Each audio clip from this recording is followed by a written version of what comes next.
విజయదశమి ఈ శరన్నవరాత్రులు 9 రోజులు కూడా మన దేవి చవితి అమ్మవారిని ఒక మంచి అలంకరణలో 9 రోజులు 9 రూపాల్లో ఈ సంవత్సరం ఎక్స్ట్రా వచ్చింది కాబట్టి 11 రూపాల్లో కూడా మనందరికీ కూడా దర్శనమిచ్చి అమ్మవారి పరిపూర్ణ అనుగ్రహాన్ని ప్రజలందరికీ చేరువయ్యే విధంగా ఈ ఉత్సవ కమిటీ అత్యధికంగా కష్టపడి ఎన్నో ఇబ్బందులు పడి మన కోసం శ్రమించి ఎంతో వైభవయుతంగా ఈ శరన్నవరాత్రుల ఉత్సవాలు జరిపించినందుకు వారందరికీ కూడా నా మనస్ఫూర్తిగా ధన్యవాదాలు తెలియజేస్తున్నాను.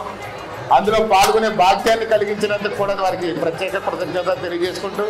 ఇక్కడికి విచ్చేసిన భక్త కూడా అందరికీ కూడా అమ్మవారి పరిపూర్ణ అనుగ్రహం ఉండి వారు ఏదైతే కోరుకోవల్లో ఉన్నాయో అవన్నీ కూడా ఇక్కడికి విచ్చేసి అమ్మవారు దర్శించిన వారందరికీ కూడా అష్టైశ్వర్యాలతో ఆయురారోగ్యాలతో విద్యాబుద్ధులతో అన్యోన్య దంపత్య జీవితంతో పిల్లా పాపలతో సుఖ సంతోషాలతో ఇష్టకార్యసిద్ధి మనోవాంఛ పరిస్థితితో అందరికీ మీ యొక్క ధర్మబద్ధమైన న్యాయబద్ధమైన చట్టబద్ధమైన కోరికలన్నీ అమ్మవారు పరిపూర్ణ అనుగ్రహంలో మిమ్మల్ని అందరినీ కూడా అనుగ్రహించి మీ అందరికీ అమ్మవారి ఆశీస్సులు ఇవ్వాలని అమ్మవారిని ప్రార్థిస్తూ మీ అందరికీ దసరా శుభాకాంక్షలు.